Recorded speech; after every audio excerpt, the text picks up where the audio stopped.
What's up? This your boy Jay Remy, and we here to have a little discussion growing up and the things that are going on in the industry right now that allow uh, basically people with little to no talent to uh, force their way into the industry. We'll say um, it's gotten to a state where as an artist, have refused to listen to hip hop, rap. I don't like it. I don't like the state that it's in. Not only the last few months, I've heard a couple of things kind of slide into place, and I'm like, okay, that could work. That could work. You know, I've always felt as though music should have a message. It should be something that people can learn from, can grow from. You know, all the rapping about the bullshit.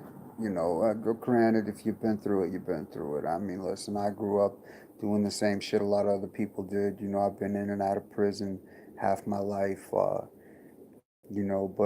thankfully, thanks to people like Trill Will of DeLand, Florida, and his father, his brother King Kong, who's my producer. I feel as though the state of music is about to take a better turn. Um, there's a movement going on right now that I feel like is going to totally change the way that people view music as a whole.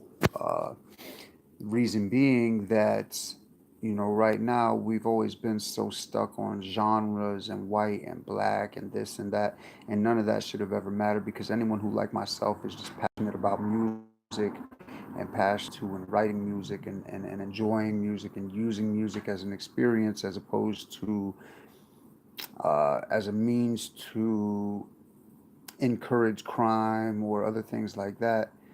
Uh, the people are sick of that, man. People want a message back in the music, and why does it have to be a genre of music that one culture is supposed to listen to? So what we've done is we've kind of started slowly as an experiment to intermix those genres. We saw Taylor Swift transition from country slowly over to pop. And when people saw, hey, it worked, she really didn't lose any followers. She really gained from this. We had your boy from Hootie and the Blowfish, he hasn't lost anything at all. We've got Second Chance. Big shout out to Second Chance on YouTube. He's one of my favorites. Um, he's a colored man. He does country and rock. The dude is a phenomenal artist. He's absolutely phenomenal. If you haven't had a chance to check him out, check him out. Second Chance, second spelled with a K, Chance spelled with a Y, Nce. That dude is so versatile and so phenomenal at what he does that it can't be ignored. I mean, we've got Florida Georgia Line with Nelly. We've got Tim McGraw with Nelly. We've got, things are going on now that would have never been dreamed of 20 years ago. And so we have broadened my horizons and expanded my mind and begun to uh, view things in a different light, I guess you could say. Uh, the reason for that being, I'm a songwriter. I am music, and so I write country, I write rock and roll, I write gospel, um, I write hip hop, rap, of course. Motivational. I can do pop. I could probably write a fucking opera song if I felt like it. I don't want to limit myself and be a one trick pony. And so, working with people like Trill, who is in the middle of some very big things right now, has enabled me to see the broader scope of things. Working with his brother, Infamous Kong, who produces my beats and everything. He's up and coming. He's fresh off the porch like I am. I just started this shit. But in my mind, Fresh Off the Porch, which is the name of my first album, is just to say that basically I'm new to the rap game. I've been writing my whole life. I've been in the shadows my whole life. I never actively pursued a rap career. I probably would have had one, long ago. Um, but also with that fresh off the porch comes in some of the songs. You'll hear some of my outros, fresh off the porch and hotter than most of y'all. You know, hey, it is what it is, man. From what I've been hearing, a lot of y'all are fucking trash. I'm not gonna lie, your shit's trash. I don't like it. Um, I don't even bother to listen to half the words you say because they mean nothing to me. They have no effect on my soul, on my well being, on my lifestyle. So I ignore you. And the problem with that is that you're all they fucking play on the radio. You're all they play everywhere. You're all anyone's listening to is that fucking trash. So I can't wait for this movement to go into full steam where you have rappers like The Real AK, okay? You have rappers like Travis Kidd, KIDD, check him out if you ain't heard him. Artists like Trill Will, you know, Preach. Big shout out to Preach out of St. Louis. Um, Savage Life Entertainment, Boosie, Webby, all y'all, everybody involved with Savage Life Entertainment. Big shout out to y'all boys, because I know that what's going on in music right now behind the scenes is in part because of y'all, and I thank you for that because once this movement has occur and these people wake up and they realize, damn, shit's been trash for so long, they're gonna thank y'all. I want to be in the middle of that movement. I'm busting my ass to be in the middle of that movement. I'm writing song after song after song.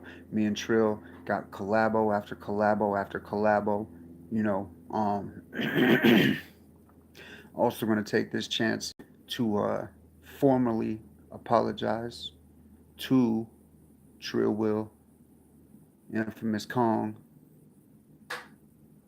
Willie Sr., anybody else who was directly affected by the events that led up to the near breaking up of something that's going to be phenomenal. You know, um, me just coming into the music industry, Trill, a 15-year veteran, I knew that I was hot. I was told how hot I was. I let my head get big way too fast.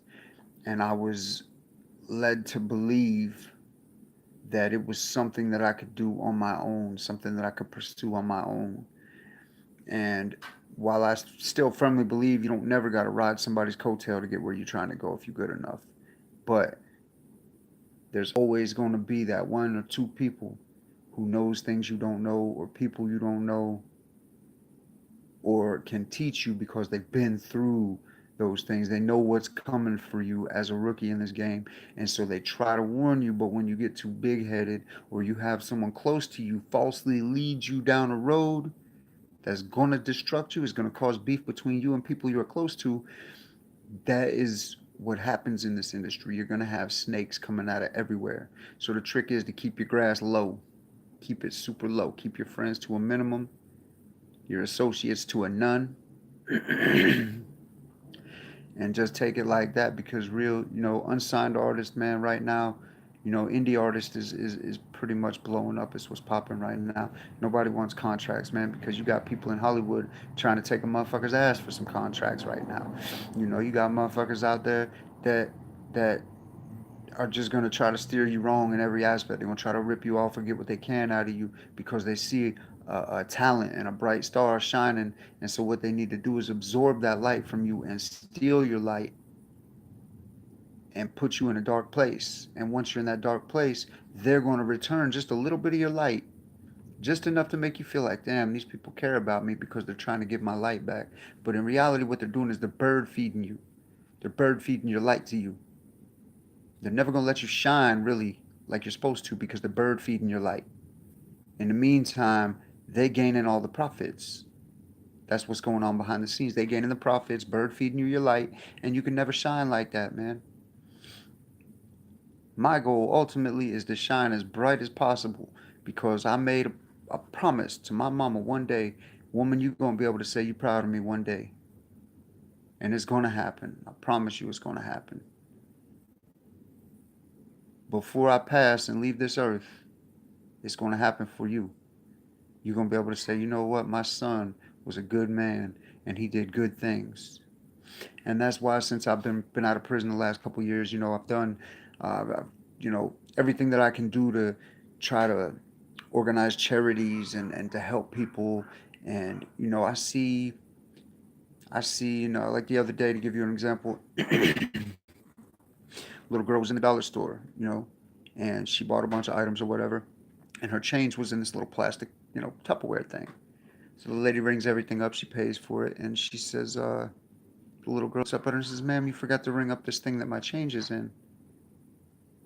And she opened it up and she had a few pennies in there. And she said, "Oh, I don't think I'm gonna have enough for it." Just seeing that little girl be honest like that touched me to where, it's only $1 anyway, man, but it just touched me. It touched my heart to see that there's some people out here that are still learning to do things the right way, that there's still some morals and values that are being instilled in our children today. So, what I feel is that those values, those morals, those ethics should be instilled into the young musicians today, those who are seeking to be our future in the music industry. We need to teach them now what it is to have morals and to be ethical and to have standards and values, especially when it comes to this music shit. Because, like I said, there's snakes everywhere out there. There's people out to take advantage of our youth. I don't know about you, but when it comes to our youth, I don't fucking play, man. Straight up. I'm all about the kids. You fuck with our kids, you're fucking with our future, man. So with that being said, I just want to encourage everybody, man. If there's something in this industry that you don't like, there's something that's going on that you just don't feel is real, stop listening to them. Stop giving them plays on YouTube. You know, I don't give a damn if the song is catchy as hell and you love it to death. If the motherfucker singing it ain't about his shit and he ain't got nothing good to offer the world, don't play his shit. Fuck that. There's too much shit going on in this world negative for us to inadvertently encourage negative behavior in our children. That's all I'm saying. So now I've been rambling on for 13 minutes about this shit. Let's see how many of y'all pay attention and recognize real when real shit's right in your face. You feel me? Let's just see how many of y'all there is. Alright? That's really all I got to say.